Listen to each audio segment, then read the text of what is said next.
మంచిది. సంగమ మీ అందరికీ కూడా ప్రభు అయిన యేసుక్రీస్తు నామమున వందనాలు చెల్లించుకుంటున్నాను. ఈ దినము పరిశుద్ధ గ్రంథములో సామెతల గ్రంథము 24వ అధ్యాయము 13వ వాక్యము 14వ వాక్యాన్ని నేను చదువుతాను. బైబిల్ ఉన్న వారందరూ దయచేసి బైబిల్ తీయండి. సామెతల గ్రంథములో అధ్యాయము 24 వాక్య భాగములు 13, 14 నేను చదువుతాను, మీరు ఆలకించండి. నా కుమారుడా, తేనె త్రాగుము, అది రుచికలది కదా. తేనె పట్టు తినుము, అది నీ నాలుకకు తీపియే కదా.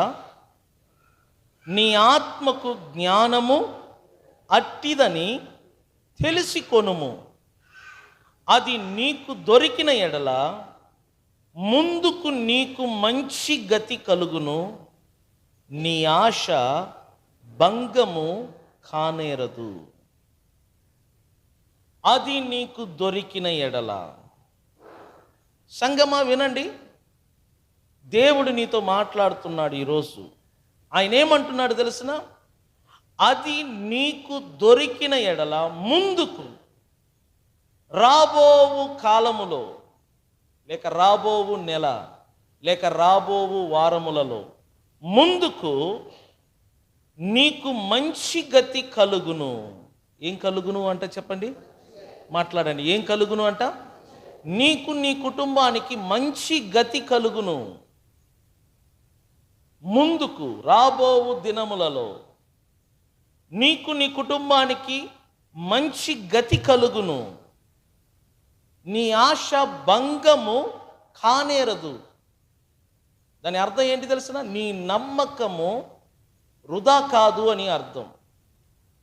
నీకు ఏది జరుగుద్దని నువ్వు నమ్ముతావో అదే జరుగుద్ది. నీ ఆశ భంగము కానేరదు.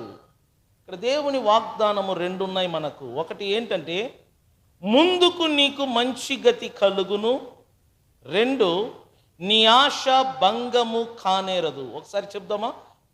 ముందుకు మనకి ఏ గతి కలుగును? అందరు చెప్పండి. ముందుకు నాకు, నా కుటుంబానికి ఏ గతి కలుగును? మంచి గతి కలుగును. నా ఆశ ఏం కాదు? చెప్పండి. నా ఆశ ఏం కాదు?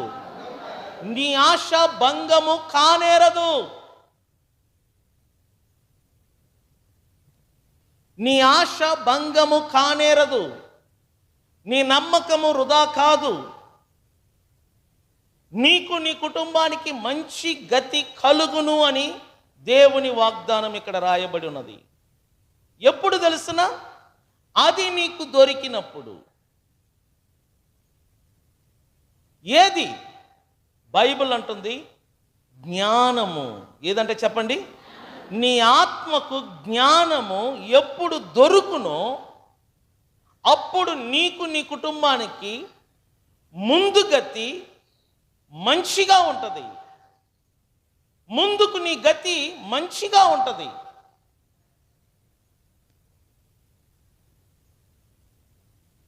సో నీ ఆత్మకు జ్ఞానము దొరకాలి. ప్రతి ఒక్క విశ్వాసికి కావలసినది జ్ఞానం అండి. నేను చెప్తున్నాను, జ్ఞానము దొరకలేదు అంటే మన ఆశించినది కూడా మనకు దొరకదు, మనకు మంచి గతి కలగదు. సంగమ అర్థం చేసుకో, నీకు జ్ఞానము కావాలి, నీకు జ్ఞానము కావాలి, నీ ఆత్మకు జ్ఞానము కావాలి. ఎందుకంటే దేవుడు అంటున్నాడు, బైబిల్ తీయండి, ఓషియా గ్రంథం 4వ అధ్యాయం 6వ వాక్యం. ఓషియా గ్రంథములో 4వ అధ్యాయము 6వ వాక్యములో దేవుడు స్వయంగా ఇలా మాట్లాడుతున్నాడు. ఆయన ఏమంటున్నాడు చూడండి. నా జనులు జ్ఞానము లేని వారై నశించిపోతున్నారు. ఇంకొకసారి చెప్తామా? నా జనులు జ్ఞానము లేని వారై, చెప్పండి, ఏమి లేని వారై మాట్లాడండి, ఏమీ లేని వారై. దేవుడు ఏమంటున్నాడు? నా జనులు జ్ఞానము లేని వారై నశించిపోతున్నారు. డబ్బు లేకనా? ఆస్తి లేకనా? ఆస్తి ఉంది, డబ్బు ఉంది, ఇంటిలో ధనధాన్యములున్నాయి, కానీ ఒక్కటి లేదు. అది ఏంటంట? జ్ఞానము. డబ్బు ఉంది, ఆస్తి ఉంది, ఐశ్వర్యం ఉంది, ధనధాన్యములున్నాయి, కానీ జ్ఞానము లేదు. ఇవి ఉండి కూడా జ్ఞానము లేని వారు ఏమవుతున్నారంట? అవును, ఈనాడు దేవుని బిడ్డలు అనేకులు నశించిపోతున్నారు. కారణం ఏంటంటే జ్ఞానము లేదు. రక్షించబడిన దేవుని బిడ్డలకు జ్ఞానము లేకపోవటం వలన ఏది తాగాలి, ఏది తాగకూడదు, ఎక్కడికి వెళ్ళాలి, ఎక్కడికి వెళ్ళకూడదు, దేనిలో కలుసుకోవాలి, దేనిలో కలుసుకోకూడదు, ఆదివారం రోజు మందిరములో ఉండాలనా, బయట ఉండాలనా, ఈ జ్ఞానం లేదు. నేను చెప్తున్నాను, జ్ఞానము మనకు అవసరం. ఎవరికి జ్ఞానము దొరుకునో వారికి 2 వాగ్దానాలు ఇక్కడ రాయబడి ఉన్నాయి. మొదటి వాగ్దానం ఏంటంటే ముందుకు వారికి మంచి గతి వచ్చును, ముందుకు వారికి మంచి గతి కలుగును. రెండవ వాగ్దానం ఏంటి? వారి ఆశ భంగము కానేరదు, ఎందుకంటే వారికి జ్ఞానము దొరికింది. నేను చెప్తున్నాను, జ్ఞానము చాలా అవసరం. జ్ఞానము చాలా అవసరం. నన్ను అడిగితే డబ్బు ఖరీదైనదా, జ్ఞానము ఖరీదైనదా అని అడిగితే నేను ఒకటే చెప్తాను, డబ్బు కంటే ఎన్నో రెట్లు జ్ఞానము ఖరీదైనది. జ్ఞానం ఉంటే డబ్బు సంపాదించగలం. జ్ఞానం ఉంటే సంపాదించిన డబ్బును ఖర్చు పెట్టగలం. కానీ జ్ఞానం లేదనుకోండి, డబ్బు సంపాదించిన వారికి ఆస్తులు పెరుగుతూ ఉంటాయి, దానిని వాడుకోరు, దానిని ఖర్చు పెట్టలేరు, దానిని అనుభవించలేక వారు చనిపోతారు. వారు చనిపోయిన తర్వాత వారు కష్టపడి సమకూర్చిన డబ్బు మొత్తము నేలపాలవుతుంది. సో జ్ఞానము నీకు అవసరం. రెండవ వాక్యం చూడండి, యెషయా గ్రంథము 5వ అధ్యాయములో 13వ వాక్యం చూడండి, బైబిల్ చూడండి. యెషయా గ్రంథము 5వ అధ్యాయములో 13వ వాక్యము. కావున నా ప్రజలు ఏమి లేకయే, కావున నా ప్రజలు జ్ఞానము లేకయే చెర్రపట్టబడి పోవుచున్నారు. చూడండి, చాలామంది దేవుని ప్రజలుగా పిలువబడుతున్న వారందరూ కూడా జ్ఞానము లేకయే చెర్రపట్టబడి పోవుచున్నారు. చెర్రపట్టబడి పోవుచున్నారు. ఏమీ లేక. మాట్లాడండి, ఏమీ లేక. మాట్లాడండి, ఏమీ లేక. జ్ఞానము లేకయే నా ప్రజలు, దేవుడు అంటున్నాడు, జ్ఞానము లేకయే నా ప్రజలు చెర్రపట్టబడి పోవుచున్నారు. పైన వాక్యములో మనం చదివాం, జ్ఞానము లేని వారై నశించిపోతున్నారు. ఈ వాక్య భాగములో మనం చూస్తున్నాం, జ్ఞానము లేకయే నా ప్రజలు చెర్రపట్టబడిపోవుచున్నారు. అందులో ఎవరెవరు ఉన్నారంట? చదువమ్మా. గనులైన వారు, గనులైన వారు, నిరాహారులుగా, గనులైన వారు, నిరాహారులుగా ఉన్నవారు, సామాన్యులు, తర్వాత దప్పిక చేత జ్వర పీడితులగుదురు. చూడండి, జ్ఞానము లేని వారై చెర్రపట్టబడిపోతున్నారు. ఎవరెవరు? గనులు, సామాన్యులైన వారు, నిరాహారులు, వీళ్ళందరూ కూడా దప్పిక చేత జ్వర పీడితులు అవుతున్నారంట, జ్ఞానము లేని వారై. సంగమ, అందుకే మీరు మీ ఆత్మకు మీకు జ్ఞానము చాలా అవసరం. జ్ఞానము లేకపోతే మనం నశించిపోతాం. జ్ఞానము లేకపోతే మనం చెర్రపట్టబడిపోతాము. మనం దెబ్బతింటాం, మన కుటుంబం దెబ్బతింటది. సామెతల గ్రంథం మొత్తం నేను చదువుతున్నాను. జ్ఞానం ఇంపార్టెంట్ అండి, డబ్బు కాదండి నేను చెప్తున్నాను. చాలామంది గుడికి రాకుండా డబ్బు కోసం తిరుగుతున్నారు. మీరు గమనించండి, వారు చనిపోయినప్పుడు వాళ్ళు ఏం తీసుకెళ్లరు, ఒక రోజు కనీసము తృప్తిగా భోజనం కూడా తినరు, కానీ వాళ్ళు తిరుగుతూ ఉంటారు. మీరు కావాలంటే చూడండి, వాళ్ళకి నెమ్మది ఉండదు, నిద్ర పట్టదు. ఎందుకంటే వాళ్ళకి తెలియలా ఏది ముఖ్యము ఏది ముఖ్యం కాదు. ఎందుకంటే జ్ఞానం లేదు. అందుకే నేను చెప్తున్నా, నీకు జ్ఞానము అవసరం, నీ కుటుంబానికి జ్ఞానం అవసరం. నీకు నీ కుటుంబానికి మంచి గతి కలగాలి అంటే రాబోయే కాలములలో ఇప్పుడు నీకు జ్ఞానము అవసరం. నువ్వు అనుకున్నవి, నువ్వు కోరినది, నువ్వు ఆశించినది నీకు దొరకాలి అంటే నీకు జ్ఞానం అవసరం. ఈ యొక్క సామెతలు రాసిన ఈ వ్యక్తి జ్ఞానాన్ని తేనెతో పోల్చాడు. దేనితో పోల్చాడు చెప్పండి? మీ అందరికీ తెలుసు, తేనె. ఆయన అంటున్నాడు చూడండి, నా కుమారుడా తేనె త్రాగుము, అది ఎటువంటిదంట? రుచిగలది కదా. తేనె పట్టు తినుము, అది నీ నాలుకకు ఎలా ఉంటుందంట? తీపిగా ఉంటుందంట. బైబిల్లో జ్ఞానాన్ని తేనెతో పోల్చారండి. కాబట్టి దేవుడు అంటున్నాడు, నా కుమారుడా తేనె త్రాగుము. మనం ఏం త్రాగాలంట? దాని అర్థం ఏంటి? తేనె త్రాగుము అంటే మనం త్రాగేది లోపలికి వెళ్తుంది. అట్లాగనే జ్ఞానము తెచ్చుకొనుము నీ లోపలికి. తేనెలాగా జ్ఞానాన్ని త్రాగాలి మనము.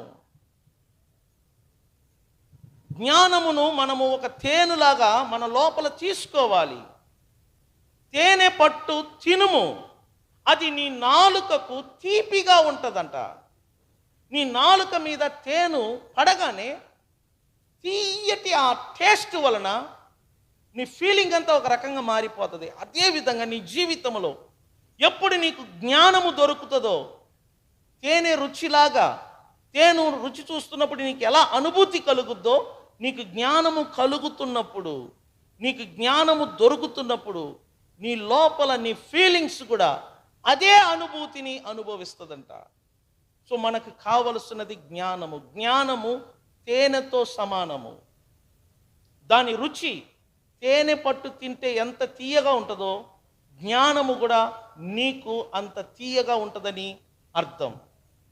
నీ ఆత్మకు జ్ఞానము దొరికిన ఎడల, చెప్పండి అందరూ చెప్పండి, నా ఆత్మకు జ్ఞానము దొరికిన ఎడల ముందుకు మనకు ఎటువంటి గతి కలుగును? చెప్పండి, ముందుకు మనకు ఎటువంటి గతి కలుగును?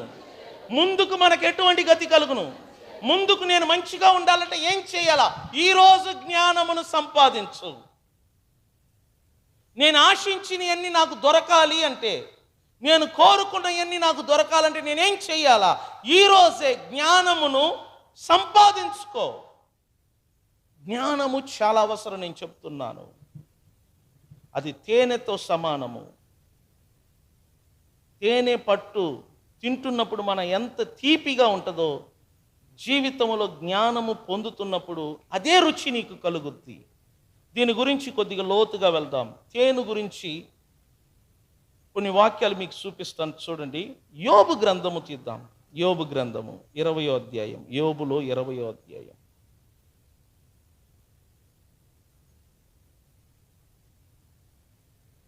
హల్లెలూయా. యోబు గ్రంథములో అధ్యాయము 20, 17వ వాక్యాన్ని నేను చదువుతాను, జాగ్రత్తగా చూడండి. ఏరులై పారుచున్న తేనెను వెన్న పూసను చూచి వారు సంతోషింపరు. కొంతమంది ఉన్నారు, ఏరులై పారుచున్న తేనెను వెన్న పూసను చూచి వారు ఏమవరంట? సంతోషించరు. కొంతమంది ఉంటారంట, వారు తేనెను చూసి కూడా సంతోషించరు. అందుచేత ఆ తేనె త్రాగాలని వారు కోరుకోరు. ఆ తేనె పట్టె తీసుకొని తినాలని కూడా వారు ఆశించరు. ఎందుకంటే వారికి అది రుచిగా ఉండదు. వారికి ఎందుకు ఆ తేనె చూడగానే వారికి ఎలాంటి సంతోషకరమైన అనుభూతి కలగదు. ఎవరి గురించి ఇక్కడ రాయబడింది? ఎవరా వారు? ఏరులై పారుచున్న తేనెను చూచి వారు సంతోషించరు. ఎవరు తెలుసనా? బైబిల్ అంటుంది దుష్టులు, భక్తిహీనులు. దుష్టులు, భక్తిహీనులు ఎవరంటే చెప్పండి, మాట్లాడండి. ఎవరంటే చెప్పండి, మాట్లాడండి. ఎవరంట? దుష్టులు, భక్తిహీనులు. దేవుడంటే భయము భక్తి లేనివారు దుష్టులు. వీరు తేనెను చూస్తారు కానీ సంతోషించరు. నేను ముందే చెప్పాను, తేనె జ్ఞానముతో సమానం. సామెతలు రాసిన రచయిత తేనెను జ్ఞానముతో పోల్చాడు. ఆయన ఏమంటున్నాడు? నా కుమారుడా, తేనె త్రాగుము. దేనిని త్రాగాలంట మనము? చెప్పండి, దేనిని తాగాలంట? మాట్లాడండి. దేనిని తాగమంటున్నాడు? తేనె త్రాగుము. ఆ యొక్క తేనె పట్ట ఏమంటారు దాన్ని? తేనె పట్టను ఏం చేయాలంట? మనం తినాలి. ఎందుకంటే దాని రుచి మన నాలుకకు తీయగా ఉంటుందంట. కానీ దుష్టులకు, భక్తిహీనులకు తేనె కనబడగానే వారికి సంతోషం అనిపించదు. ఎందుకంటే వారు దుష్టులు, వారు భక్తిహీనులు. వాళ్ళ గురించి నేను చదువుతాను, చూడండి. మీరు జాగ్రత్తగా వినండి. 4వ వాక్యం నుంచి, దుష్టులకు విజయము కొద్ది కాలముండును, భక్తిహీనులకు సంతోషము ఒక్క నిమిషం మాత్రము ఉండును. ఆది నుండి నరులు భూమి మీద ఉంచబడిన కాలము మొదలుకొని ఇలాగు జరుగుచున్నదని నీకు తెలియదా?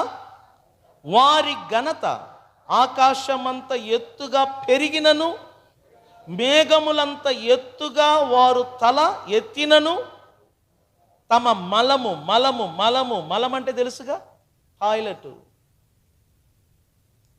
తెలుసు కదా. మలం అంటే తనము మలము నశించి తిరిక వారెన్నటికి ఉండకుండా నశించుదురు. వారిని చూచిన వారు వారేమైరి అని అడుగుదురు. కల ఎగసిపోవునట్లు వారు గతించి కనబడక పోవుదురు.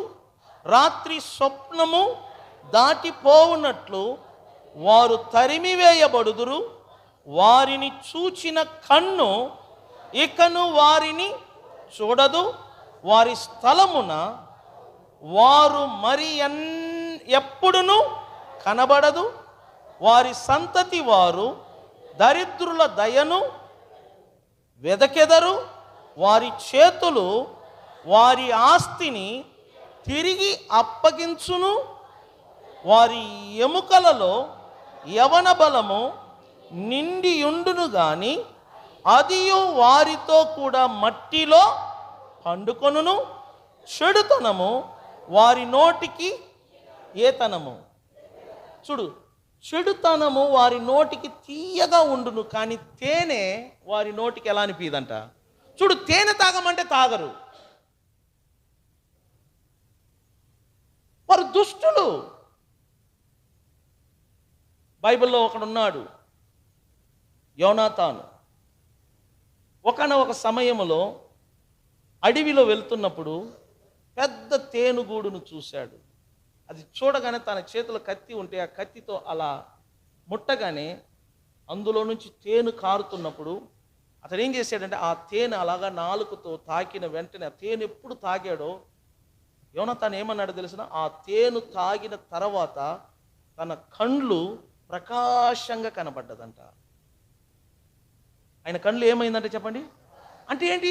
అది తాగటం వలన కంటికి మంచి చూపు వచ్చింది.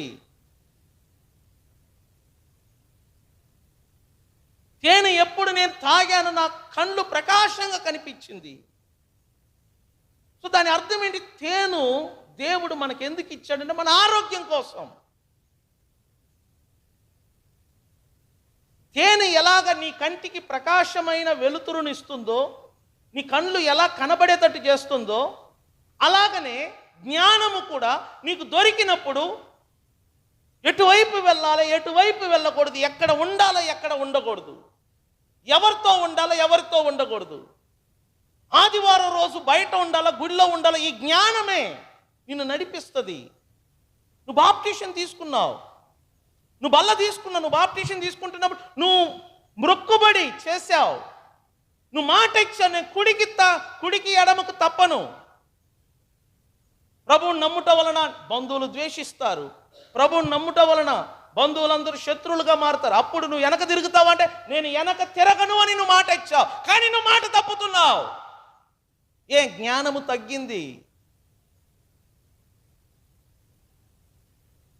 కుడికి ఎడమకు తప్పను అంటావు, కానీ గుడిలో ఉండవు ఆదివారం రోజు. ఎందుకు? జ్ఞానము లేదు,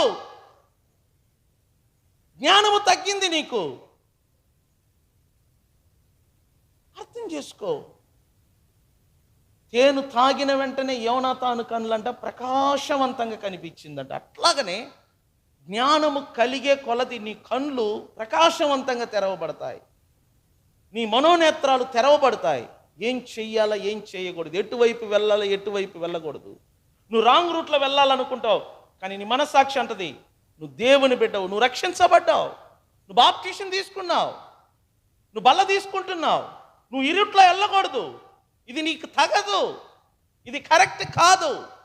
నీ మనస్సాక్షి నిన్ను చంపుద్ది. నీ మనస్సాక్షి నీ తప్పుని ఎత్తి చూపుతున్నప్పుడు వెంటనే నువ్వు వెళ్తున్న మార్గం నుంచి వేరే రూట్లోకి వెళ్తావు. ఎందుకంటే నీకు జ్ఞానం కలుగుతుంది. అదే జ్ఞానం లేదనుకో, ఏం కాదులే, ఏం అవ్వదులే అని దేవునికి దూరం అవుతా ఉంటావు. కానీ జ్ఞానము లేని వారు చివరికి ఏమవుతారంట? నశించిపోతారు. అర్థం చేసుకో దేవుని బిడ్డ. భక్తిహీనులకు కానీ దుష్టులకు కానీ తేనె చూడగానే సంతోషం కలగదంట. ఎందుకంటే వాళ్ళు చెడిపోయిన వారు కాబట్టి వారు చెడ్డ వాటిని చూసి ఆనందిస్తారు, చెడ్డ వాటిని చూసి వారు సంతోషపడతారు. చెడుతనము వారి నోటికి ఎలా ఉంటుందంట? చెప్పండి, చెడుతనము వారి నోటికి ఎలా ఉంటుందంట? మాట్లాడండి. చెడుతనము వారి నోటికి ఎలా ఉంటుందంట? నాకు ఇప్పటికీ అర్థం కాల. సారా వాసన తాగిన వాళ్ళు నా దగ్గరికి వస్తే అస్సలు వాళ్ళ దగ్గర ఉండబుద్ధి కాదు. ఆ స్మెల్, సిగరెట్ కూడా అంతే, సొట్ట కూడా అంతే. ఆ స్మెల్ అసలు నాకు నచ్చదు వాళ్ళని చూస్తే. కానీ వాళ్ళకి చెడుతనము వాళ్ళ నోటికి ఎలా ఉంటుందంట? మాట్లాడండి, ఎలా ఉంటుందంట? సిగరెట్ వాళ్ళ నోటికి ఎలా ఉంటుందంట? సొట్ట వాళ్ళ నోటికి ఎలా ఉంటుందంట? మాట్లాడండి. వాళ్ళ నోటికి ఎలా ఉంటుందంట? కారణం ఏంటి తెలుసు? దుష్టులు, దేవుని యందు భయము లేదు, భక్తి లేదు. నేను అంటున్నాను, కూరలు ఎందుకు ఆ సారా తీసుకొచ్చి ఆ తెల్లన్నంలో పోసుకొని కలుపుకొని తినరాదా? స్నానం కూడా మంచినీళ్ళు ఎందుకు ఆ సారాతోనే పోసుకోరాదా? నువ్వు సిగరెట్ తాగు, పిల్లలను కూడా తాగు, బడికి ఎందుకు పంపుతావు? పిల్లలు కూడా అలవాటు చేయి, మంచిదే కదా. ఎందుకంటే నువ్వు మంచిది కాబట్టే నువ్వు తాగుతున్నావు. పిల్లలు కూడా సిగరెట్ అలవాటు చేయి. నువ్వు ఒక ప్యాకెట్ తాగితే వాళ్ళు 10 ప్యాకెట్లు తాగాల నీ స్థాయికి వచ్చినప్పుడు. అర్థం చేసుకో.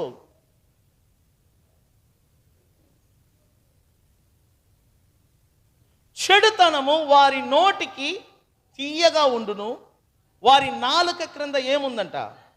దానిని నాలుక క్రింద దాచిపెట్టడం ఉందా లేదా? కైనీలు, ఈ ఒక్క పొడులన్నీ ఎక్కడ దాచిపెడుతున్నారు? ఈడ ఒకటి నేను చూసేది మొత్తం తినేసింది, ఏమీ లేదు. ఈ భాగం ముందు చూసారా, ఇదంతా హోల్ పడిపోయింది. లోపల దాచుకొని మళ్ళీ ఇటు దాచుకొని ఇటు పెట్టుకుంటారు.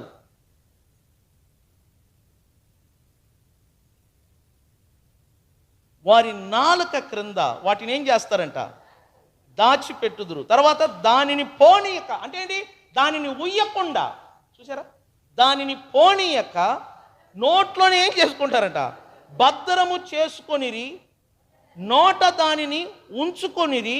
అయినను వారి కడుపులో వారి ఆహారము పులిసిపోయెను. ఒక్కొక్కసారి చూడు, వాళ్ళ కడుపులో పులిసిపోయి ఆ తేపు వస్తుంటే మీకు అర్థమైందా? ఆ తేపు వస్తుంటే పక్కన వాడికి పులిసిన వాసన వస్తుంది. గ్యాస్ట్రిక్ అన్నమాట. చెడుతనము వారి నోటికి తీయగా ఉంటుంది. అది వారి లోపట నాగుపాములు విషమగును. వారు ధనమును మింగివేసిరి. దేనిని మింగివేశారు? వారు ధనమును మింగివేసిరి, కానీ ఇప్పుడు దానిని మరలా ఏం చేస్తున్నారు? కక్కి వేయుదురు. వారి కడుపులో నుండి దేవుడు దానిని ఏం చేస్తాడంట? కక్కించును. వారు కట్ల పాముల విషమును పీల్చుదురు. నాగుపాము నాలుక వారిని చంపును. ఏరులై పారుచున్న తేనెను వెన్నపూసను చూచి వారు సంతోషించరు. దేని కొరకు వారు ప్రయాసపడి సంపాదించి ఉండిరో దానిని వారు ఏంటంట ఈ మాటను మళ్ళా చదవండి. దేని కొరకు వారు ప్రయాసపడి, దేని కొరకు వారు గుడికి రాకుండా ప్రయాసపడుతున్నారు. చాలామంది గుడికి రాకుండా ప్రయాసపడుతూ ఉంటారు. కొంచెం అర్థం చేసుకో. నువ్వు ప్రయాసపడుతున్నావు, తింటున్నావా? నువ్వు సుఖంగా అనుభవిస్తున్నావా? 10 మందికి పెట్టగలుగుతున్నావా? నలుగురితో కలిసి భోజనం చేయగలుగుతున్నావా? కానీ ప్రయాసపడుతున్నావు, కానీ సంపాదిస్తున్నావు. వాటిని నువ్వు ఏం చేయలేకపోతున్నావు? అనుభవింపక మరలా వాటిని తిరిగి వాళ్ళకేం చేస్తున్నావు? అప్పగించెదరు. వారు సంపాదించిన ఆస్తి కొలది వారికి సంతోషం ఉండదు. నేను నిజం చెప్తున్నాను. భూమిలో ఎవరికి సంతోషం ఉండదంటే డబ్బు సంపాదించే వాళ్ళకి. వాళ్ళ మైండ్ సెట్ ఏంటో తెలిసిన? ఇంకా కావాలి, ఇంకా కావాలి. తిండిపోతుల్లాగా కొంతమంది ఉంటారు. తిండిపోతులు. వాళ్ళకు కడుపు నిండి ఏడదాకా వచ్చింది, అయినా సరే ఇంకా కావాలి. మళ్ళా ఎంత అర్థం చేసుకో. ఏం చేస్తావు? ఇంటి నిండా డబ్బే, ఎక్కడ చూసినా డబ్బే, ఎక్కడ చూసినా బియ్యమే. ఏం చేస్తావు? ఒకసారి అర్థం చేసుకో. 1 కోటి రూపాయలు, 2 కోట్లు, 3 కోట్లు, 4 కోట్లు, 5 కోట్లు, 50 కోట్లు సంపాదించాను, అయినా నాకు మనస్తృప్తి లేదు. 100 కోట్ల కోసం పరిగెత్తున్నా, 100 కోట్లు సంపాదించాను, అయినా తృప్తి లేదు. 150 కోట్ల కోసం, అయినా తృప్తి లేదు. 200 కోట్ల కోసం, అయినా తృప్తి లేదు. 300 కోట్ల కోసం, అయినా తృప్తి లేదు. 500 కోట్లు, అయినా తృప్తి లేదు. 1000 కోట్లు, అయినా తృప్తి లేదు. 1,00,000 కోట్లు, అయినా తృప్తి లేదు. అయినా తృప్తి లేదు. చివరికి వాళ్ళని ఇంటర్వ్యూ చేయండి. మీరు తింటున్నారా అని అడగండి. నాకు టైం లేదు తినటానికి. మరి ఎందుకు సంపాదిస్తున్నావు? దానికి వాళ్ళు జవాబు ఇవ్వలేరు. డబ్బు కలిగిన వాళ్ళందరూ కూడా నేను చెప్తున్నాను, సంతోషంగా ఉండరండి. వాళ్ళు సంతోషంగా ఉన్నది ఎవరు తెలిసిన? ఏమీ లేని బీదలు. వాళ్ళు తృప్తిగా ఉంటారు. వాళ్ళు ఏది తిన్నా కడుపు నిండా తింటారు. వాళ్ళకి భయం ఉండదు.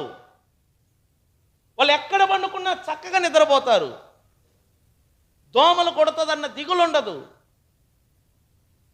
హ్యాపీగా ఉంటారు. వాళ్ళకి గంజి ఉన్న 10 మందికి పంచి పెడతారు. వాళ్ళు రేపటి దినం గురించి ఆలోచించరు. వాళ్ళు ధనికులలాగా జీవిస్తారు. లేకపోయినా నేను చెప్తున్నా, జ్ఞానం అవసరం అండి. మనిషికి జ్ఞానము చాలా అవసరం. మరొకసారి చదువు అదే మాటను. దేని కొరకు వారు ప్రయాసపడి సంపాదించి ఉండిరో దానిని వారు ఏం చేయలేరంట? అనుభవింపక మరలా అప్పగించెదరు. వారు సంపాదించిన ఆస్తి కొలది వారికి సంతోషం ఉండదు. వారు బీదలను ముంచి, మీరు చూడు, డబ్బు గల్ల వాళ్ళందరూ బీదల ఇంటికాడే కనబడతా ఉంటారు. బాగా డబ్బు సంపాదించిన వాళ్ళు వాళ్ళ ఇంటికి బీదలను రానియరు. అన్నమాట అర్థమైందా మీకు? డబ్బు కలిగిన వాళ్ళందరూ చూడండి, వాళ్ళు ఎక్కడ ఉంటారు తెలుసునా? గుడిసెల్లో కనబడతా ఉంటారు. ఎందుకంటే బీదల దగ్గర ఉన్న డబ్బుని వీళ్ళు గుంజుతారు, ధనికులు. మీరు కావాలంటే చూడండి, డబ్బు కోసం బీదల ఇంటికి వస్తారు, డబ్బు కోసం బీదల ఇంటి ఇక్కడ గంటలు గంటలు కూర్చుంటారు, మళ్ళా బీదలను వాళ్ళ ఇంటికి రానిరు. ధనికులు బీదల ఇంటికి పోయి టీ తాగుతారు, వాళ్ళకి నష్టం కలిగిస్తారు, కానీ వీళ్ళని వాళ్ళ ఇంటికి రానిరు. ఈ భూమిలో ఉన్న ప్రతి ధనికుడు బీదల యొక్క రక్తమును తినేవాళ్ళే. డబ్బు గల్ల వాళ్ళందరూ ఎవరి దగ్గర ఉన్న డబ్బును లాగుతున్నారు? చెప్పండి, ఎవరి దగ్గర ఉన్న డబ్బును? వీళ్ళు లాగేస్తారు వాళ్ళ డబ్బు మొత్తాన్ని. మీరు కావాలంటే చూడండి, మన గ్రామమే కాదు, మన మండలమే కాదు, ఎవరు ఎక్కువ డబ్బు కలిగిన వాళ్ళు ఉంటారో వాళ్ళందరూ లేస్తే బీదల ఇంట్లో కనపడతారు, లేస్తే వాళ్ళ దగ్గర ఉంటారు. ఎందుకంటే వీళ్ళు చెప్పిన మాట వింటారు. ధనికులు ఏది చెప్పినా బీదలు వింటారు. కాబట్టి వాళ్ళు ఉదయం నుంచి సాయంత్రం కష్టపడి కూలిపడికి వెళ్తారు, ఆ డబ్బును వీళ్ళు లాగేటట్టుగా మాట్లాడతారు. బైబిల్ అట్లాగనే రాయబడి ఉంది. ఏమని రాయబడి ఉంది ఒకసారి చదువు. వారు బీదలను ముంచి విడిచిపెట్టిన వారు బలాత్కారము చేత ఒక ఇంటిని ఆక్రమించుకొనినను దానిని కట్టి పూర్తి చెయ్యరు. వారు ఎడతెగక ఆశించిన వారు తమ ఇష్ట వస్తువులలో ఒకదాని చేతనైనను తమ్మును తాము రక్షించుకొనజాలదు. వారు మింగివేయునది ఒకటియూ లేదు గనుక వారి క్షేమస్థితి ఏమవదంట, నిలువదు. వారికి సంపాద్యము పూర్ణముగా కలిగిన సమయమున వారు ఇబ్బంది పడుదురు. దురవస్థలో ఉండి వారందరి చేయి వారి మీదికి వచ్చును. వారు కడుపు నింపుకొననై ఉండగా దేవుడు వారి మీద తన కోపాగ్నిని కురిపించును. వారు తినుచుండగా దానిని కురిపించును. ఇనుప ఆయుధము తప్పించుకొనుటకై వారు పారిపోయిరి. ఇత్తడి విల్లు వారి దేహముల గుండా బాణములను పోవిడుచును. అది దేహమును చీల్చి వారి శరీరములో నుండి వచ్చును. అది బయట తీయగా వారి శరీరములో నుండి పైత్యపు తిత్తి వచ్చును. మరణ భయము వారి మీదికి వచ్చును. వారి ధననిధులు అంధకార పూర్ణములగును. ఊదన కరలేదు. అగ్ని వారిని మృంగివేయును.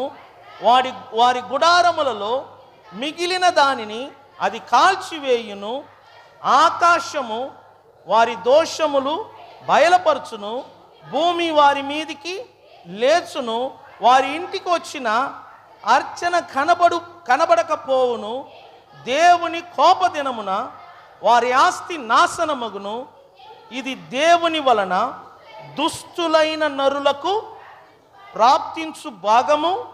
దేవుని వలన వారికి నియమింపబడిన స్వాస్థ్యము ఇదే. అర్థం చేసుకోండి దీనిని చదివి. దుష్టులు, భక్తిహీనులు, వీరికి తేనె రుచిగా ఉండదు. వీరు తేనెను చూడగా సంతోషించరు. వీరు ఎక్కువగా చెడుతనమునకు ప్రాముఖ్యత ఇస్తారు. వీరు ఎక్కువగా ధనము సంపాదించాలని చూస్తూ ఉంటారు. మీరు చూడండి, ప్రతి ధనవంతుడు బీదల ఇంట్లో కనబడతాడు.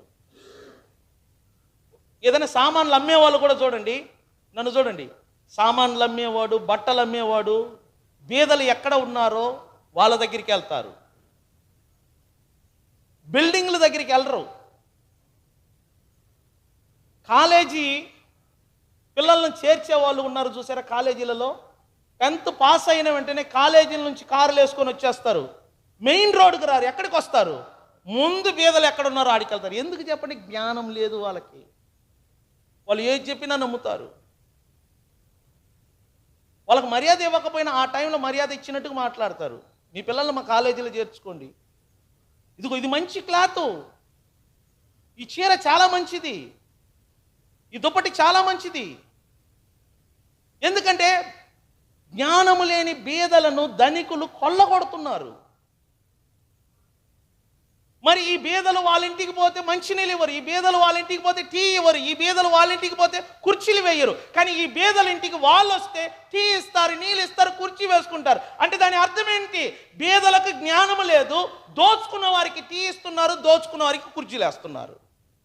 నేను అందుకే చెప్తున్నాను, నువ్వు కష్టపడుతున్నావు ఉదయం నుంచి సాయంత్రం దాకా, నీ కష్టార్జితను పాడు చేసుకోగాకు, జ్ఞానము తెచ్చుకో.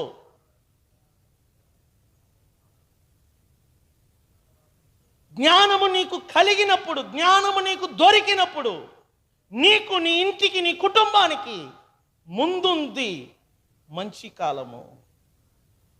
నీ ఆశ భంగము నేరదు. రూపాయిని వేస్ట్ చేసుకోవద్దు, వృధా చేసుకోవద్దు. ధనికులు ఎప్పుడు దోచుకుంటానే ఉంటారు. సినిమాలు చూడండి, ఎవరు ఎక్కువ చూస్తారు తెలిసిన? బీదలే, దరిద్రులే.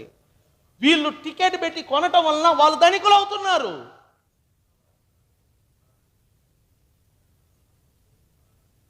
మళ్ళీ మీరు గుడికి రాండి అంటే, అమ్మో పని ఉంది కదా అంటారు. గుడికి రాండి అంటే, మా వాళ్ళ పెళ్ళి ఉంది కదా, నేను వెళ్ళకపోతే మా వాళ్ళ పెళ్ళికి రారంటారు. ఇక్కడ మాత్రం అన్నిటిని ఆలోచిస్తూ ఉంటారు, కానీ అక్కడ ఇంటికాడ అందరూ వచ్చి దోచుకుంటారు. అర్థం చేసుకో, జ్ఞానమును తెచ్చుకో. ఏది ముఖ్యం, ఏది ముఖ్యం కాదు, ఏది ఇంపార్టెంట్, ఏది ఇంపార్టెంట్ కాదు, ఆలోచన చేయి. దేవుడు అంటున్నాడు, నా జనులకు జ్ఞానము లేక నశించిపోతున్నారు. భూమిలో దెబ్బతినేది ఎవరు తెలిసినా? దేవుని బిడ్డలు. కారణం ఏంటంటే జ్ఞానము లేదు. దేవుని పిల్లల కంటే ఈ లోక సంబంధమైన పిల్లలు యుక్తి పరులు. అర్థమైందా? యేసు అంటాడు, వెలుగు పిల్లల కంటే చీకటి సంబంధమైన పిల్లలు ఏం కలిగి ఉన్నారంట? యుక్తి. అందుకే చూడు, దేవుని పిల్లలు డమ్మిగా ఉంటారు, చీకటి సంబంధమైన వాళ్ళు గొప్పగా ఉంటారు. కారణం ఏంటంటే దేవుని పిల్లలకి ఏమీ లేదు. చెప్పండి, ఏమీ లేదు. మాట్లాడండి, ఏమీ లేదు. ఎందుకు జ్ఞానము లేదు? ఎందుకంటే దేవుని పిల్లలు జ్ఞానాన్ని విసర్జిస్తున్నారు. ఓషియాలు అదే చెప్పాడు, నా జనులకు జ్ఞానము లేకపోవుట వారు నశించిపోతున్నారు. వారు జ్ఞానమును విసర్జించుచున్నారు. జ్ఞానమును ప్రతి క్రైస్తవుడు విసర్జిస్తున్నాడు. మీరు చూడండి, ఒక రాజకీయ పార్టీ అయినా సరే, అక్కడ ఉన్న వాళ్ళందరూ బీద వాళ్ళే కనపడతారు. బీద వాళ్ళందరూ కేకలేస్తారు, నాయకులు వచ్చి అక్కడ కూర్చొని ఉంటారు. వీళ్ళు క్యాన్వాస్లు వీళ్ళు తిరుగుతారు, వీళ్ళు జెండా పట్టుకొని ఎండలో పరిగెత్తుతారు. వీళ్ళు ఓట్లు వేయండి అని వీళ్ళు కేకేస్తారు. కేక వేయని వారందరూ సీట్లో కూర్చుంటారు, కుర్చీలో కూర్చుంటారు. కేక వేసే వాళ్ళందరికీ దొరికేది ఏం తెలిసిన? ఒక థమ్స్అప్, తాగుబోతులకు ఒక సారా ప్యాకెట్. జ్ఞానము లేదు. జ్ఞానం ఉంటే బీదలు ఎప్పుడో గొప్ప వాళ్ళు అవుతారు. కానీ వీళ్ళకి అదే గొప్ప, థమ్స్అప్ పాల్గొని ఇచ్చిందే. వీళ్ళకి అదే గొప్ప, తిప్పటము, తిరగటము. అర్థం చేసుకో, ఇంకా జ్ఞానం లేని వారుగానే ఉంటారా మీరు?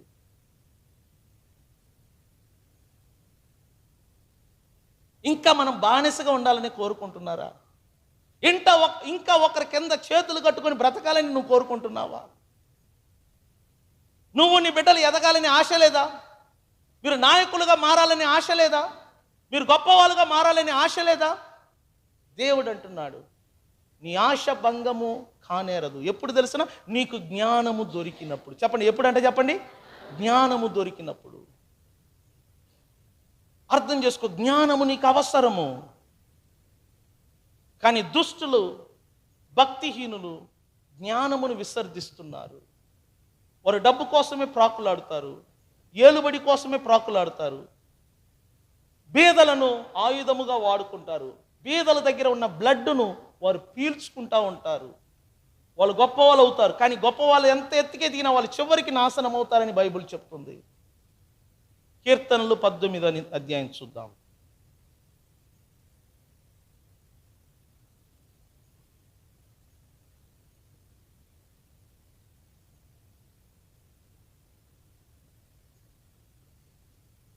కీర్తనలు అధ్యాయం 19. నేను చదువుతాను, వినండి. ఆకాశము దేవుని మహిమను వివరించుచున్నవి, అంతరిక్షము ఆయన చేతి పనిని ప్రచురపరుచుచున్నది. పగటికి పగలు బోధ చేయుచున్నది, రాత్రికి రాత్రి జ్ఞానము రాత్రికి రాత్రి జ్ఞానము తెలుపుచున్నది. వాటికి భాష లేదు, వాటికి మాటలు లేవు, వాటి స్వరము మనకు వినబడదు. వాటి కొలనూలు భూమి అందంతటా వ్యాపించి ఉన్నది. లోక దిగంతముల వరకు వాటి ప్రకటనలు బయలు వెళ్ళుచున్నది. వాటిలో ఆయన సూర్యునికి గుడారం వేసెను. అతడు తన అంతఃపురములో నుండి బయలుదేరు పెండ్లి కుమారుని వలె ఉన్నాడు. సూర్యుడు పరిగెత్తు ఉల్లసించున్నట్లు తన పదమునందు పరిగెత్త ఉల్లసించుచున్నాడు. అతడు ఆకాశమున ఈ దిక్కు నుండి బయలుదేరి ఆ దిక్కు వరకు దాని చుట్టూ తిరిగి వచ్చుచున్నాడు. అతని వేడిమికి మరుగైనది ఏదియూ లేదు. ఇక్కడ చూడు, యెహోవా నియమించిన ధర్మశాస్త్రము యథార్థమైనది, అది ప్రాణమును ఏం చేస్తుందంట? చూడు, దేవుని ధర్మశాస్త్రము ప్రాణమును ఏం చేస్తుంది? తెప్పరిల్ల చేయును. యెహోవా శాసనము నమ్మదగినది, అది బుద్ధిహీనులకు, చూసారా, యెహోవా శాసనములు నమ్మదగినది, అది బుద్ధిహీనులకు ఏం పుట్టించును?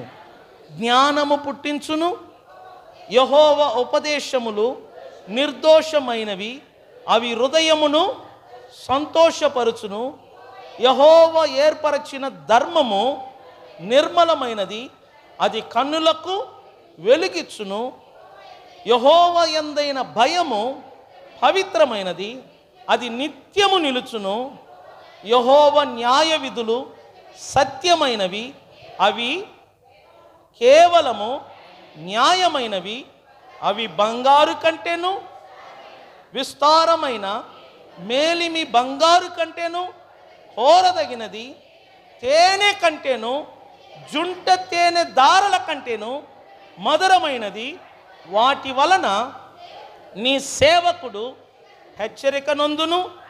వాటిని గైకొనుట వలన గొప్ప లాభము కలుగును. తన పొరపాటును కనుగొనువాడు ఎవడు? చాలమ్మా.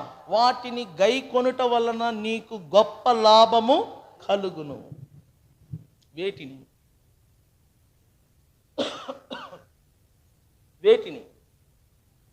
దేవుని ధర్మశాస్త్రము, దేవుని శాసనములు, దేవుని యొక్క కట్టడలు, దేవుని యొక్క న్యాయములు, దేవుని యొక్క వాక్యములు, అవి బంగారు కంటే శ్రేష్టములు అంట. దేనికంటే శ్రేష్టం?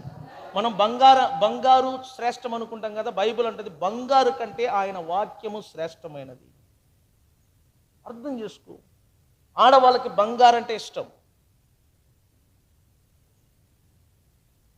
కదా. ఆడవాళ్ళకి ఏదంటే ఇష్టం చెప్పండి? ఏదంటే ఇష్టం? ఈడ వేసుకోవాలి, ఈడ వేసుకోవాలి, ఈడ వేసుకోవాలి, ఈడ వేసుకోవాలి, ఈడ వేసుకోవాలి, ఈడ వేసుకోవాలి, ఈడ వేసుకోవాలి, ఈడ వేసుకోవాలి, ఈడ వేసుకోవాలి, ఈడ వేసుకోవాలి, ఈడ వేసుకోవాలి, మొత్తం వేసుకోవాలి.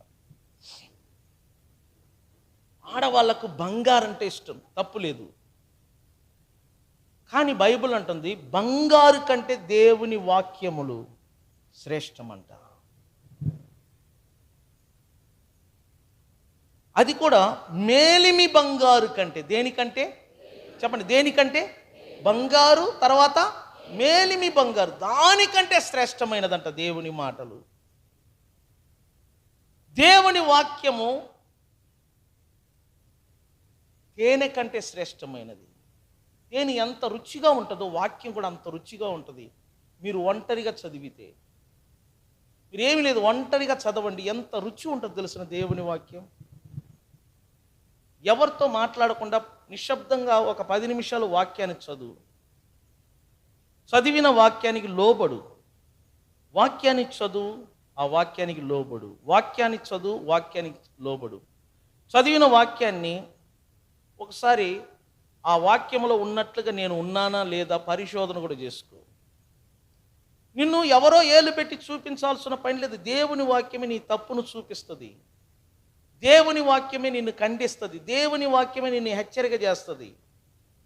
ఎందుకంటే ఆయన శాసనములు ఇది ఆయన మాటలు. బంగారు కంటేను, మేలిమి బంగారు కంటేను శ్రేష్టమైనది. తేనె కంటేను, జుంటె తేనె కంటేను దేవుని మాటలు ఎటువంటిదంట? మధురమైనది. దేవుని వాక్యం వినే కొలది నీకు జ్ఞానం కలుగుద్ది. దేవుని వాక్యం వినే కొలది నీకు విశ్వాసం కలుగుద్ది. దేవుని వాక్యం వినే కొలది నీకు తెలివి కలుగుద్ది. దేవుని వాక్యం వినే కొలది నీకు వివేకం కలుగుద్ది. బైబిల్ ఏమంటది? జ్ఞానము వలన ఇండ్లు కట్టబడును, వివేకము వలన అది స్థిరపరచబడును, తెలివి వలన దాని గదులన్నీ సర్వ సంపదలతో ఏమవుతుందంట? కంఠస్థం చేయండి. చెప్పండి. జ్ఞానము వలన ఇండ్లు కట్టబడును. దేని వలన? తర్వాత వివేకము వలన ఆ ఇల్లు ఏమవుతుందంట? తెలివి వలన దాని గదులన్నీ సర్వ సంపదలతో ఏమవుతుందంట? అవును, నువ్వు ఇండ్లు కట్టుకుంటావు, ఆ గదులన్నీ సర్వ సంపదలతో నింపబడతాయి. తెలివి వలన. ఈ జ్ఞానము, తెలివి, వివేకము వాక్యం వినుట ద్వారా కలుగుద్ది. నువ్వు ఎంత వాక్యం వింటావో నీకు జ్ఞానం కలుగుతుంది. నీకు తెలియని విషయాలు తెలుస్తుంది.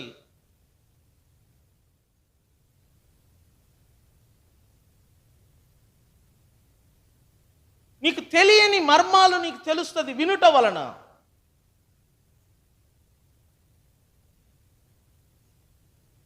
అర్థం చేసుకో. దేవుని వాక్యము తేనె కంటేను, జుంటె తేనె కంటేను ఎటువంటిదంట? మధురమైనది. దాని వలన నీ సేవకుడు ఏమవుతాడంట? హెచ్చరికలు పొందును, వాటిని గైకొనువాడు గొప్ప లాభము కలుగును. ఎవరికి లాభం కలుగుతుంది? ఎవరికి? దేవుని వాక్యమును ఎవరు గైకొంటారో, దేవుని వాక్యానికి ఎవరు లోబడతారో వారికి గొప్ప లాభము కలుగుతుందంట. నువ్వు మందిరానికి వస్తున్నావు కానీ వింటున్నావు, నువ్వు లోబడలేదనుకో నీకు లాభం ఉండదు. నీకు, నీ కుటుంబానికి ఎప్పుడు లాభం కలుగుతుంది తెలిసిన? వాక్యం విని ఆ వాక్యానికి లోబడినప్పుడు. నువ్వు లోబడలేదనుకో నీకు లాభం కలగదు. అర్థం చేసుకో దేవుని బిడ్డలారా. నీకు, నీ కుటుంబానికి ముందుకెత్తి మంచిది కలగాలని నువ్వు కోరుకుంటే నువ్వు జ్ఞానమును పొందే తీరాలి. జ్ఞానము తేనెతో సమానము. దానిని నువ్వు త్రాగాలి. తేనె త్రాగినట్టుగా దొరికినప్పుడల్లా నువ్వు త్రాగాలి. తేనె రోజు దొరకదు, సడన్గా దొరుకుద్ది. దొరికినప్పుడు దాన్ని త్రాగాలి. తేనె పట్టును నువ్వు తిని రుచి చూడాలి. అప్పుడు చూడు, అది నీ నాలుకకు తీయగా ఉంటుంది. సేమ్ అంతే జ్ఞానము కూడా. ఎప్పుడు నీకు జ్ఞానము దొరుకుతుందో అప్పుడు నీకు, నీ ఇంటికి మంచి గతి వస్తుంది, మంచిది కలుగుద్ది. నీ ఆశ భంగము కానేరదు. దేవుని బిడ్డలారా, దేవుని యొక్క వాక్యము తేనెతో సమానం. దేవుని వాక్యము తేనె కంటే శ్రేష్టమైనది, జుంట తేనె కంటే మధురమైనది. దానిని ఎవరు చదువుతారో, ధ్యానిస్తారో, దానిని ఎవరు క్రమము తప్పకుండా విని లోబడతారో వారికి గొప్ప లాభము కలుగును. కానీ దుష్టులకు, భక్తిహీనులకు తేనెను చూడగానే వారికి ఏం పుట్టదంటే ఇక్కడ సంతోషం పుట్టదు. ఎందుకంటే వారు దుష్టులు, భక్తిహీనులు. వారికి దేనిని చూస్తే సంతోషం పడుతుంది? చెడుతనము తినుట వలన, చెడుతనము త్రాగుట వలన, చెడుతనము వలన వారి నోటికి సంతోషం కలుగుద్ది. సో నేను చెప్తున్నాను, దేవుని వాక్యమునకు ప్రాముఖ్యత ఇవ్వండి. అది వినండి, దానికి లోబడండి. అది తేనె కంటే, జుంటె తేనె కంటే మధురమైనది. నీకెప్పుడు జ్ఞానం కలుగుద్దో నువ్వు ఖచ్చితంగా మంచి చెడు ఏంటో చూడు. పసిపిల్లలు చూడండి, పసిపిల్లల ముందు చాక్లెట్ వేయండి, ఒక రాయి వేయండి, లేకపోతే ఒక పురుగును వేయండి. అక్కడ పెంట ఏదైనా ఉన్నా కూడా పసిపిల్లలకు పురుగుకు, రాయికి, చాక్లెట్కి, పెంటకి తేడా తెలియదు. షడ్డనగా పోయి ఆ పెంట మీద చేయి పెట్టవచ్చు, ఎందుకంటే ఆ బిడ్డ జ్ఞానం లేదు, అది మంచిగా చెడా తెలియదు. అట్లాగనే సడన్గా వెళ్ళి రాయి పట్టుకుంటుంది, ఎందుకంటే జ్ఞానం లేదు, అది రాయి అని తెలియదు. సడన్గా వెళ్ళి ఆ బిడ్డ పనికిరాని ఆ పురుగును పట్టుకుంటుంది, ఎందుకంటే జ్ఞానము లేదు. కానీ ఎదిగిన పిల్లలకి జ్ఞానం ఉంది, అది పురుగు, దానిని తినకూడదు, ముట్టకూడదు. ఎదిగిన పిల్లలకి జ్ఞానం ఉంది, ఇది పెంట, దీని జోలికి వెళ్ళకూడదు.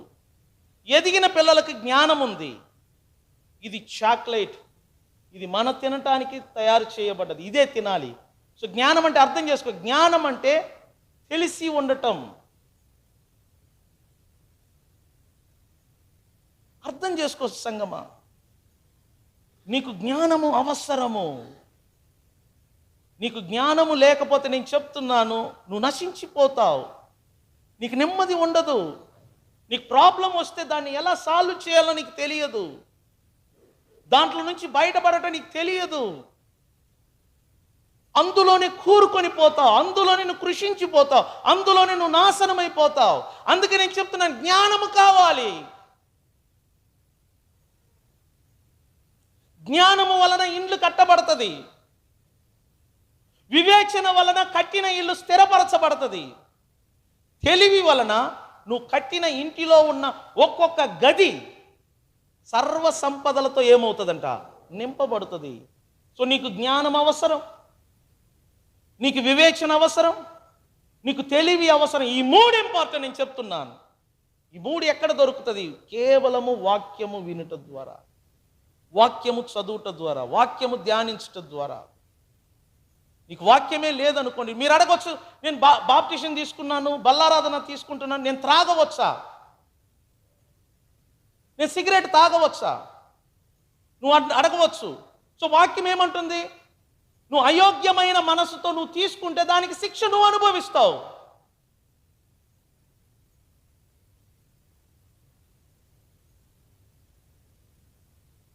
నీ బాడీ స్పాయిల్ అవుతుంది. చూడు, గమనించండి, రామును గమనించండి, వెనకాల శేఖర్ వాళ్ళ నాన్న గమనించండి. శేఖర్ వాళ్ళ నాన్న బాప్టిషన్ తీసుకున్నప్పుడు ఎంత నీట్గా ఉండేవాడు, చక్కగా షేవింగ్ చేసేవాడు, అవునా? ఇప్పుడు చూడు, అయిపోయింది ముఖమంతా. మీసాలు కూడా కట్టేవాడు, ఇప్పుడు చూడు మీసాలు చూడు, వీరపాండిలాగా ఉన్నాడు. చేంజ్ వచ్చేసిందా లేదా? ఏ రాము, బండి తోలేటప్పుడు మెలుకుగా ఉంటావు కదా, మరి ఇక్కడ ఫ్యాన్ కింద నిద్ర వస్తుంది చూడు.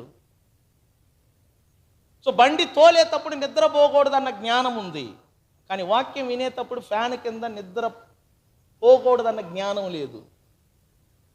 అర్థమవుతుందా నేను చెప్పేది?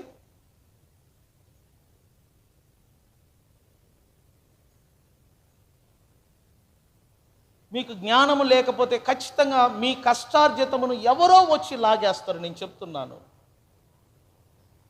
ఎవరో వచ్చి లాగేస్తారు. అందుకే జ్ఞానము కలిగి ఉండండి. ఈ చివరి రోజుల్లో దేవుని బిడ్డలకి కావలసినది జ్ఞానం.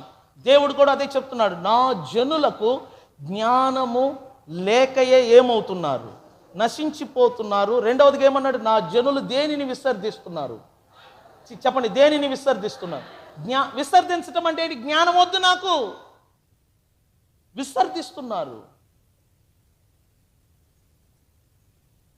ఇంకొక వాక్యంలో ఏమని రాయబడింది? నా జనులకు జ్ఞానము లేకపోవటం చేత అందరు ఏమవుతున్నారట, చెర్రపట్టబడుతున్నారు. జ్ఞానము లేకపోవటం చేత అందరు ఏమవుతున్నారు, చెర్రపట్టబడుతున్నారు. అందులో గనులైన వారు ఉన్నారు, నిరాహారకులు ఉన్నారు.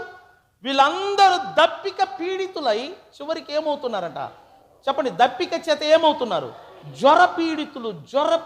జ్వరం అంటే ఫీవర్ అన్నమాట.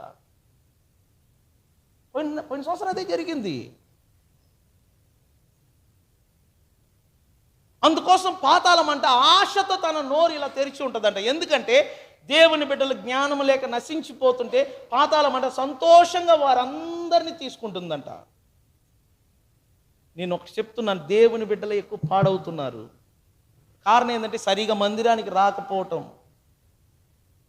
సరిగా వాక్యం వినకపోవటం. నేను చెప్తున్నాను, నువ్వు నీళ్ళల్లో బాప్టిషన్ తీసుకుని నువ్వు మొక్కుబడి చేశావు, నువ్వు తప్పావు, మాటకు నీకు అర్హత లేదు, నువ్వు వాగ్దానము తప్పావు.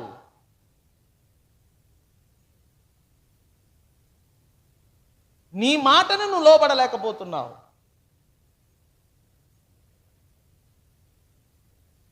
నువ్వు తప్పావు. నువ్వు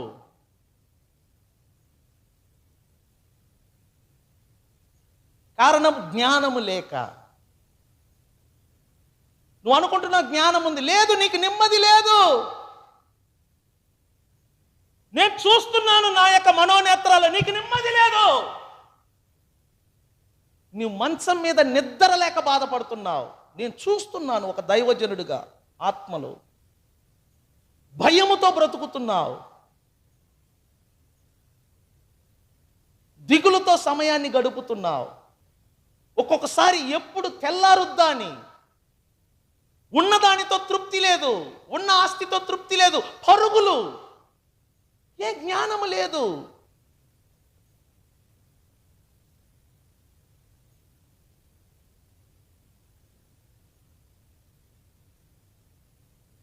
సో దేవుడు చెప్తున్నాడు, నా జనులకు ఏమీ లేక నశించిపోతున్నారు. నా జనులకు జ్ఞానము లేకపోవటం చేత వారందరూ ఏమవుతున్నారు?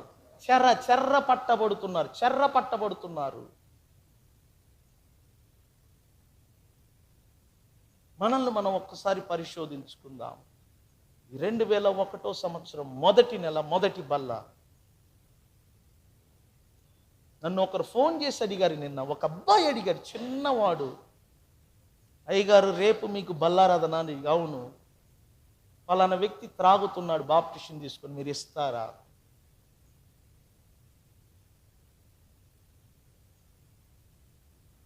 నేను షాక్ అయినాను. అతనికి జ్ఞానం ఉంది, బాప్టిషన్ తీసుకున్న వాళ్ళు ఏం చేయకూడదు, తాగకూడదు, కానీ తీసుకున్న వాళ్ళకి ఏమీ లేదు, జ్ఞానం లేదు. సో మిమ్మల్ని మీరు పరీక్షించుకోండి. పౌలు చెప్పిన మాటని మీకు చెప్తున్నాను. దేవుని యొక్క శరీరమును, ప్రభు యొక్క శరీరమును, ప్రభు యొక్క రక్తమును తీసుకునే ముందు నిన్ను నువ్వు పరీక్షించుకో.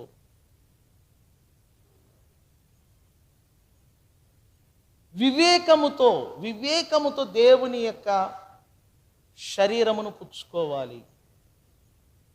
అవగాహన అంటే ఏంటి? అండర్స్టాండింగ్ అంటారు, గ్రహింపుతో తీసుకో. దాని అర్థం ఏంటో తెలుసుకో. ఇక్కడ ఉన్నది రొట్టె కాదు, ఇక్కడ ఉన్నది ప్రభు శరీరం. ప్రభు శరీరంలో ఒక్క ముక్క నీకు వస్తుందంటే దాని అర్థం ఏంటి తెలిసిన?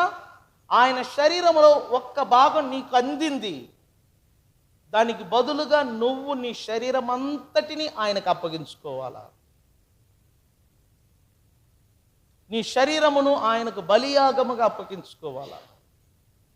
నువ్వు ఎక్కడ అప్పగించుకుంటావు? నీ దేవుని యొక్క శరీరము నువ్వు తీసుకొని నీ శరీరాన్ని ఆయనకు అప్పగించుకోకుండా త్రాగుడు ద్వారా, లేకపోతే సిగరెట్ ద్వారా, లేకపోతే చెడు అలవాట్ల ద్వారా, లేకపోతే అనేకమైన పాపముల ద్వారా నీ దేహానికి నువ్వు హాని తెచ్చుకుంటున్నావు. నీ దేహాన్ని ప్రభువుకు సమర్పణ చేయలేకపోతున్నావు. నీలో ఉన్న పరిశుద్ధ ఆత్మను నువ్వు దుఃఖపరుస్తున్నావు. సో మనల్ని మనం పరిశోధించుకోవాలా జ్ఞానముతో.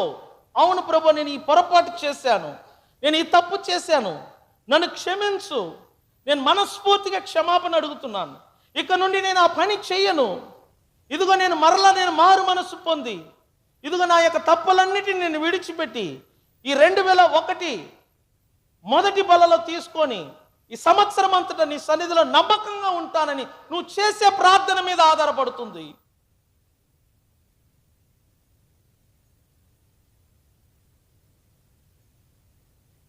అర్థం చేసుకో. నిన్ను ఎవరు చూడట్లేదు అనుకోవద్దు.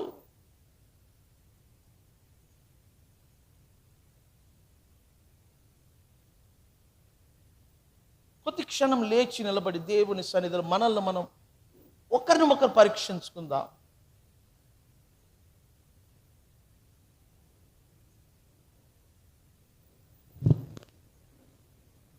హల్లెలూయా, స్తోత్రం.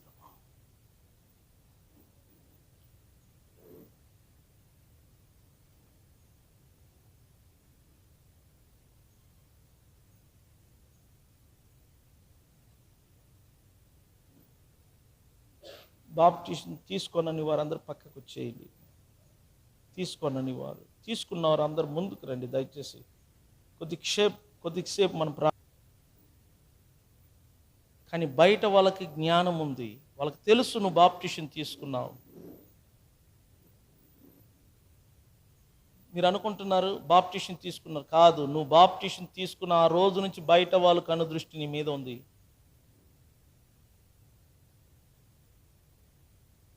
డిఎల్ మోడీ ఒక సందర్భంలో ఇలా చెప్పాడు,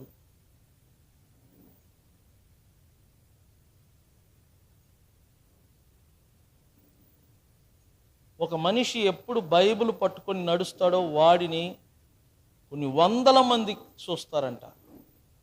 ఒకడు దొంగతనం చేస్తాడు, వాడిని ఎవరు చూడరు. ఒకవేళ మనం వెళ్తున్న మార్గంలో ఒక అబ్బాయి అమ్మాయి రహస్యంగా మాట్లాడతారు, వారిని ఎవరు కూడా చూసి చూడనట్టుగానే వెళ్ళిపోతారు. అదే బైబిల్ పట్టుకున్నోడు సిగరెట్ తాగాడు అనుకో, వాడిని అందరూ చూసి తప్పుపడతారు. ఒకవేళ ఇక్కడ బల్లారాధన తీసుకుంటున్న దేవుని బిడ్డ, నువ్వు ఒకవేళ సెంటర్లో తాగితే నువ్వు అనుకుంటే ఎవరు చూస్తున్నావు? పొరపాటు. ఎంతోమంది సెంటర్లో చూసి నాకు చెప్పారు. అందుకే పౌలు అంటాడు, వెలుపట సంగమునకు బయట మనం ఏం కలిగి బ్రతకాలంట?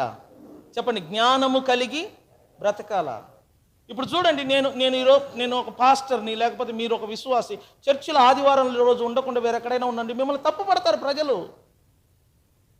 వాళ్ళు ఏలు పెట్టి చూపిస్తారు.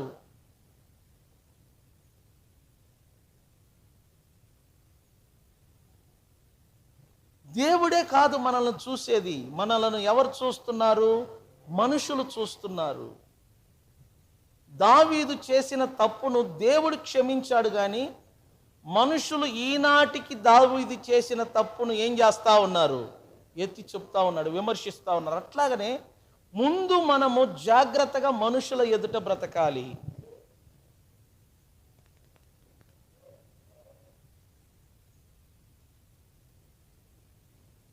సంగమా, అర్థం చేసుకోండి, మీరు మీ కుటుంబం బాగుండాలని నేను చెప్తున్నాను. ఎందుకు నువ్వు అనుకున్న ఈ ఒక్కటి నువ్వు ఆశపడుతున్న జరగట్లా, నీ నమ్మకం ప్రకారం జరగట్లా, నీకు నీ ఇంటికి మంచిది జరగటం లేదు. ఎందుకంటే నువ్వు జ్ఞానమును విసర్జిస్తున్నావు. దేవుడు అంటున్నాడు, నా కుమారుడా తేనె త్రాగుము, తేనె పట్టును తినుము, అది నీ నాలకు తీపిగల రుచిగా ఉంటుంది. అలాగనే నీ ఆత్మకు జ్ఞానము దొరికినప్పుడు తేనెలాగా తీయగా ఉంటుంది. ఎవరికి జ్ఞానము దొరుకునో ముందుకు వారి గతి ఎలా ఉంటుందంట? మంచిగా ఉంటుంది. ముందుకు అంటే ఫ్యూచర్. జ్ఞానము దొరికిన వారికి మంచి ఫ్యూచర్ ఉంటుంది. జ్ఞానము దొరికిన ఇంటికి మంచి ఫ్యూచర్ ఉంటుంది. జ్ఞానము దొరికిన బిడ్డలకు మంచి ఫ్యూచర్ ఉంటుంది. మంచిది జరుగుద్ది. నేను చెప్తున్నాను, చెడు జరగదండి జ్ఞానం దొరికిన వాళ్ళకి. ఎవరికి జ్ఞానము దొరుకునో వారి ఆశ భంగం కానేరదు. ఏం కానేరదు? వారి ఆశ, వారు ఏది కోరుకుంటారో అదే వాళ్ళకు దొరుకుద్ది. కానీ జ్ఞానము లేని వారికి వాళ్ళ ఆశ పడతారు, కానీ వాళ్ళకు దొరకదు. వాళ్ళు అనుకున్నవి ఒక్కటి జరగదు. ఎందుకంటే వాళ్ళు దేన్ని వద్దంటున్నారు? జ్ఞానమును తృణీకరిస్తున్నారు.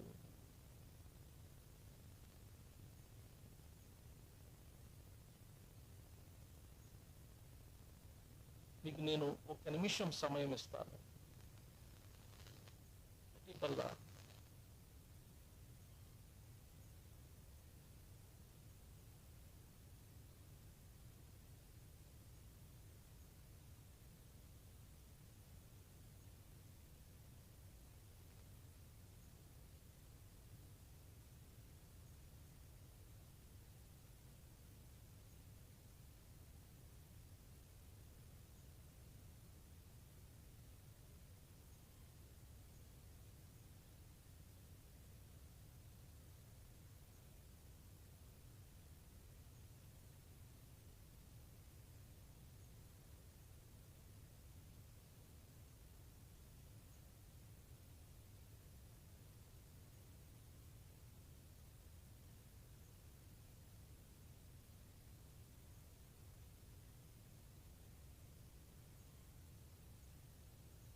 పుచ్చుకుంటున్నావు.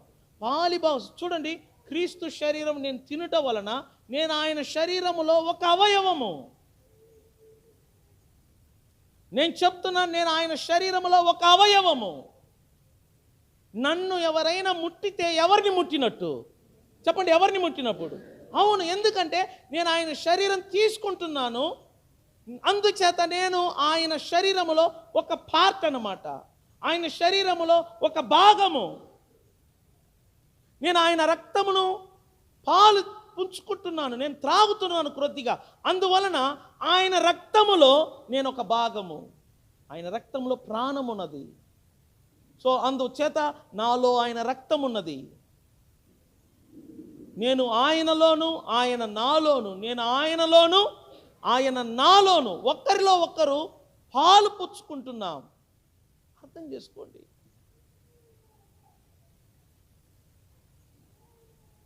జ్ఞానం తెచ్చుకోండి. బల్ల అంటే ఏంటో నేను చెప్తున్నాను. మీకు ఒక చిన్న ముక్క ఇస్తున్నారు, దాని అర్థం ఏంటంటే ప్రభు యొక్క శరీరాన్ని నీకు ఇవ్వటం వలన, నువ్వు ఆ శరీరాన్ని తినటం వలన ఆయన శరీరంలో ఒక భాగమును నువ్వు పాలిపుచ్చుకుంటున్నావు. ఆయన శరీరంలో ఉన్న ఒక భాగమును నీ కడుపులోకి వెళ్తుంది. దాని అర్థం ఏంటంటే నువ్వు ఆ భాగములో ఉన్నట్టు లెక్క. నువ్వు ఆయన శరీరములో ఒక అవయవముగా అమర్చబడ్డట్టు లెక్క. సంగమా, మీరు క్రీస్తు శరీరములో ఒక అవయవము. ఆయన రక్తము త్రాగుట వలన, ఆయన రక్తము త్రాగుట వలన మీరు ఆయన రక్తములో పాలు పుచ్చుకుంటున్నారు. మీరు ఇక్కడ వినటం మాత్రమే కాదు, మీరు బయటికి వెళ్ళినప్పుడు, బయట ఉన్నప్పుడు మీకు ఈ జ్ఞానం ఉండాలా.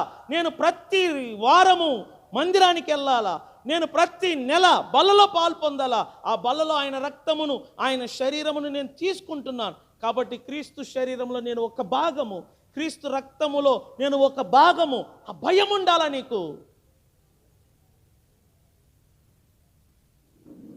ఎప్పుడు నీకు జ్ఞానం ఉండదు, ఎప్పుడు నీకు జ్ఞానం ఉండదో నువ్వు త్రాగుతావు. ఎప్పుడు నీకు జ్ఞానం ఉండదో నువ్వు చర్చికి రావు. ఎప్పుడు నీకు జ్ఞానం ఉండదో దేవుణ్ణి ఆరాధించుటకు ఆయన సన్నిధిలో ఉండవు. ఎప్పుడు నీకు జ్ఞానం ఉండదో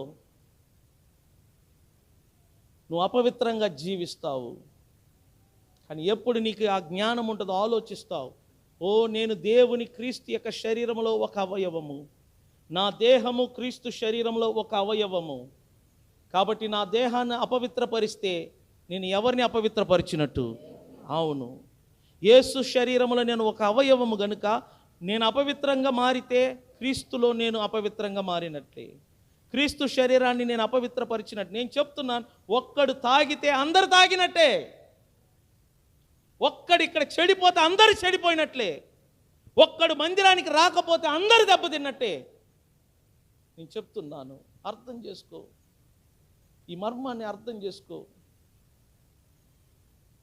ఈ మర్మాన్ని అర్థం చేసుకో.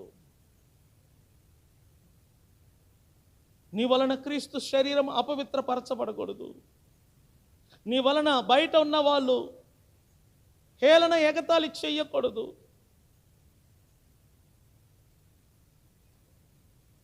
దేవుడు కనికరం కలిగిన వాడు, నిన్ను క్షమిస్తాడు.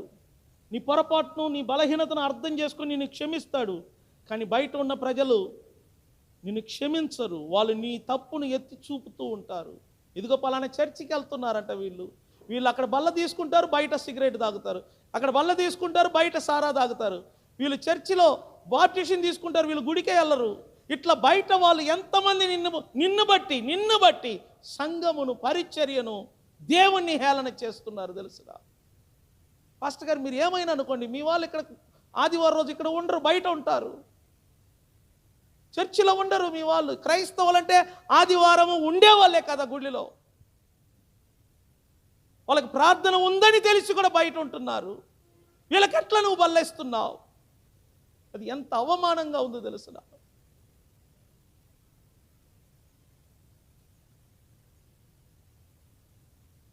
మీరు ఎంత చెప్పినా మారరు, వీళ్ళు మారరు అని బయట వాళ్ళు ఎగతాళి చేస్తున్నారు. నేను చెప్తున్నాను, అర్థం చేసుకో. మన వలన దేవుని నామం ఏమవుతుందంట? చెప్పండి, ఎవరి నామము? నీ వలన, నీ ఒక్క వ్యక్తి వలన మందిరం మొత్తానికి చెడ్డ పేరు వస్తుంది. నీ ఒక్క వ్యక్తి వలన సంఘం మొత్తానికి చెడ్డ పేరు వస్తుంది. ఒక్కసారి అర్థం చేసుకో. నేను చెప్తున్నాను, దేవుడు చూస్తున్నాడు. అంతకంటే ఎక్కువగా మన చుట్టూ ఉన్న ప్రజలు మనల్ని ఏం చేస్తున్నారు? నువ్వు అనుకుంటున్నావు వాళ్ళ ప్రజలు కదా అనుకున్న పొరపాటు, వాళ్ళే ఏలు పెట్టి చూపించేది.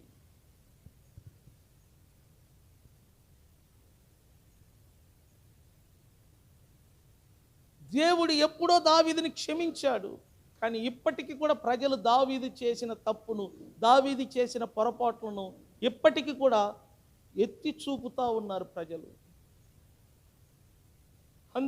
అందుకే మనల్ని మనం పరీక్షించుకుందాం. దేవుడు కనికరం కలిగిన వాడు. ఆయన ప్రేమ ఎటువంటిది తెలిసిన? ఎంతటి పాపమునైనా మరుగు చేయాలనే చూస్తాడు. దేవుడంట మన పాపములను ఏం చేస్తాడంట? కానీ మనుషులంట మన పాపములను మరుగు చెయ్యరు, బట్టబయలు చేస్తారు. నా మాట అర్థమైందా?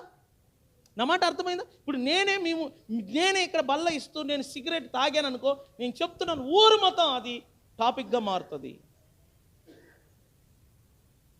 దేవుడు మన పాపమును మరుగు చేస్తాడు, కానీ మనుషులు మన పాపములను మరుగు చేయరు.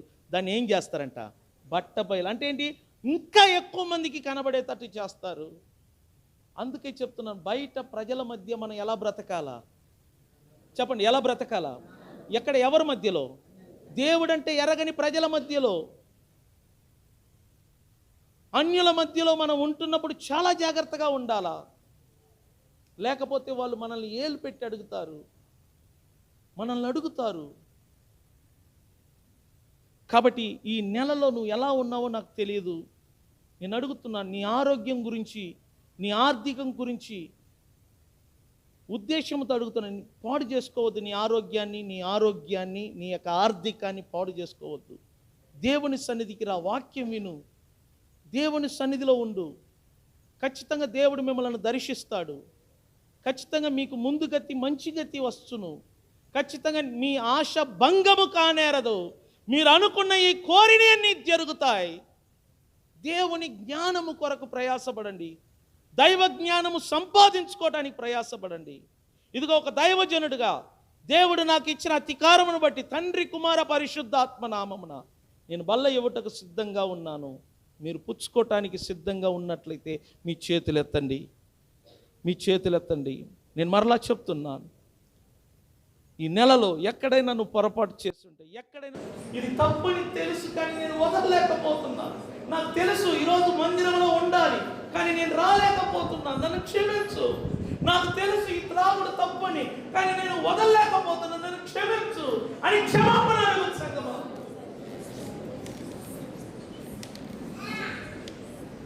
నన్ను బట్టి అన్యులు నిన్ను దూషించినట్లయితే నన్ను క్షమించు.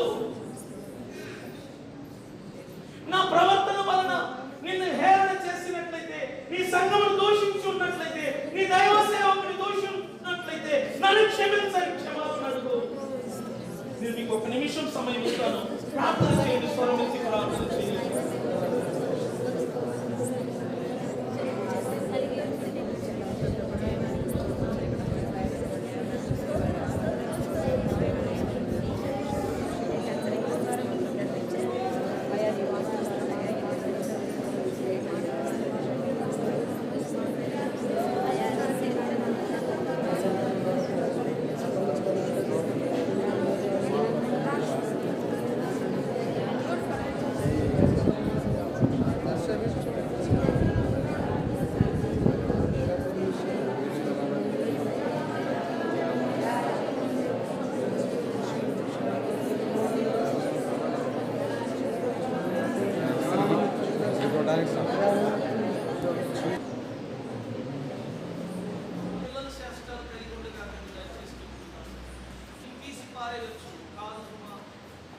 ప్రభు ఆ దినము ఒక రొట్టెను తీసుకొని ఆయన ఇలా అన్నాడు, ఇది నా శరీరము. పాలు పంచుకుంటున్నావు, దాని అర్థం ఏంటి తెలిసిన?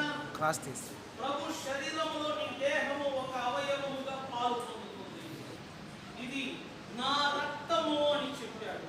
అనేకుల పాప క్షమాపణ నిమిత్తము చిందించబడుతున్న నూతన నిబంధన రక్తము అని ఆయన ప్రకటన చేశాడు. ఇది నూతన నిబంధన రక్తము, ఇది పరిశుద్ధ రక్తము, ఇది ప్రభు రక్తము. సంగమా, ఈ రక్తమును త్రాగుతున్నావు, ప్రభు యొక్క రక్తమును తీసుకుంటున్నావు.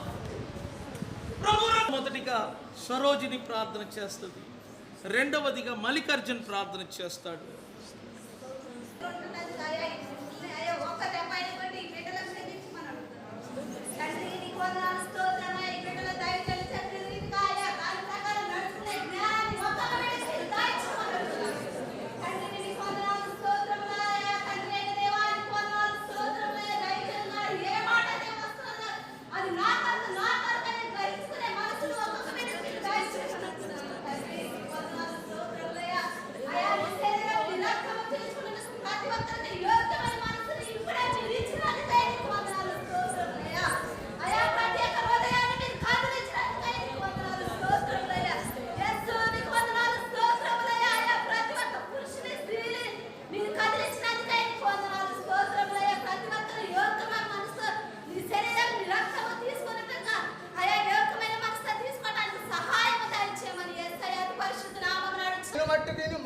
ఆయన తండ్రి మేము మర్చిపోతున్నాం, ఆయన తండ్రి కఠినపరుచుకున్నాం ఆయన తండ్రి. అటువంటి కఠిన ఆత్మను మా సంఘం నుంచి మా జీవితాల నుంచి తీర్చామని అంటున్నాను తండ్రి.